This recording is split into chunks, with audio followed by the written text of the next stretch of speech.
This thing is cool! Hello, what is up guys? I'm your host Gordon and welcome to another one of my video. What I got over here apparently is a foam disc blaster P90, which is more of like a sci-fi version of a P90 I would say. And I guess some of you might have already seen something like this before in this channel, which is like the M4 equivalent. But this over here, at least the M4 have better sizing. This P90 over here, the size is kind of weird I would say. And I actually found this very cool P90 at one of Mac Potato's warehouses. Mac Potato, local Malaysia online foam dart blaster seller who sells rare imported blasters, something like this. So if you guys are interested to get yourself one of these, all the necessary information will be provided in the description down below.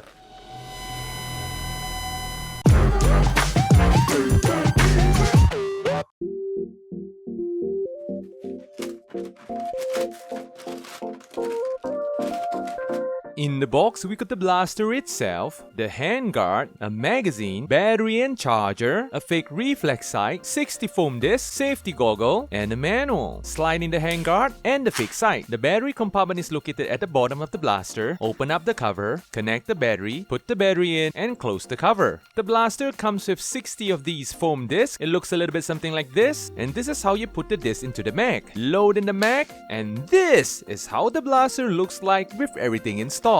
Okay, first look at the blaster. As you can see, the aesthetic of the blaster I would say is rather odd. Obviously it is a P90 based disc blaster over here, just that this is a lot more sci-fi version of it. It felt like it might fire some sort of a laser beam or something like that. Come on, it definitely looks like one though. And yes, as shown in the beginning of the video, this is a flywheel blaster. Speaking about this blaster, the blaster comes with one of these foam discs over here, which is kind of similar with the good old OG Nerf Vortexes, just that these foam is a little smaller. But let us get back to the blaster. Well, as you can see, the build quality of the blaster, I would say it is pretty decent, even though it is made out of a toy grade plastic, but it doesn't make a lot of those plastic squeaking noise, which actually surprises me a lot. Because based on my experience, most of the time, like these kind of plastic, I would say the toy grade plastic tends to make a lot of plastic squeaks, but not this one though. It is actually pretty solid. I mean, the moment when you hold the blaster on hand, I don't know man, it doesn't really felt like one of those cheap blasters. It felt kind of good, I would say. The paint texture on the blaster, I would say I'm a big fan of it. I like the matte color of it. I like the sci-fi engraving on it, the sci-fi wording. Really like the design of the fake reflex sight over here. This is definitely a fake ear tag. This is more of a stylized version of that. I like the white color of it. The front part of the blaster, I would say the handguard of the blaster. I'm not sure if I could say that this is a handguard because it felt kind of weird when you try to hold it like that. You know, it felt really uncomfortable. As P90 as it can get, you might want to hold your P90 just like how you would hold a P90. What on earth I'm talking about. Okay, the grip of the blaster, I would say it is more on the smaller side, but given that this is a P90, the ergonomics of this grip, even though that it is small, I would say it is actually acceptable.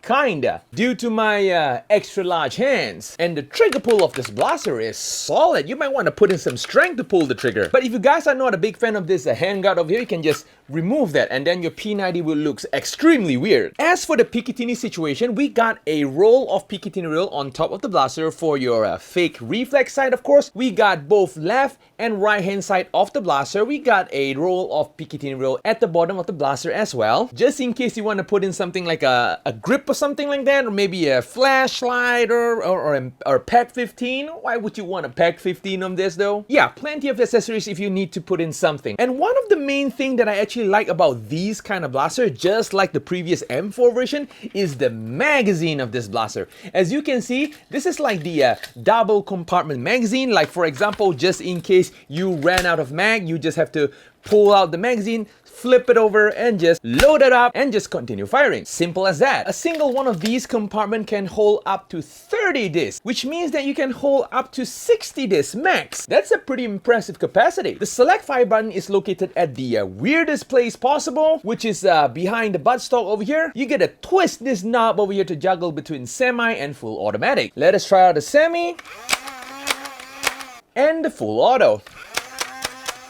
The battery is running low though, it should go a little faster, but you get the point. Generally, I would say that this is a pretty simple blaster, no sling mounting point or whatsoever. It's pretty straightforward. You load in the disc, load in the mag, and you can just start foam flinging. So I guess without further ado, let us go test the blaster out.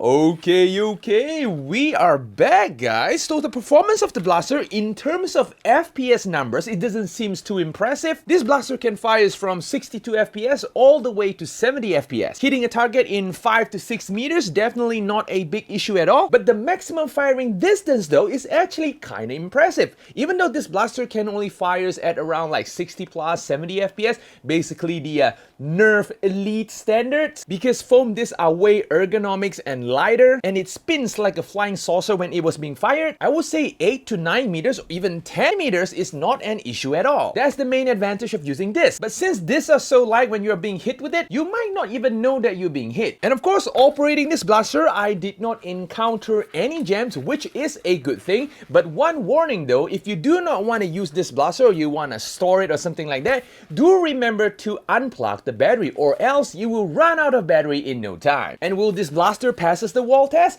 Yes, this blaster absolutely looks great on the wall no matter how you look at it. Just that the size might be a little odd, that's it. If you don't mind with the size, you got a pretty good looking blaster over here. So yep, I guess that's all to the guys. If you guys like this video, feel free to smash on the like button. That helps the channel a lot, seriously. I do post video every Saturday and maybe once in a while on Wednesday, so do remember to click on the subscribe button as well as the notification bell. So yep, Gordon is checking out, and I'm going to see you guys in the next video.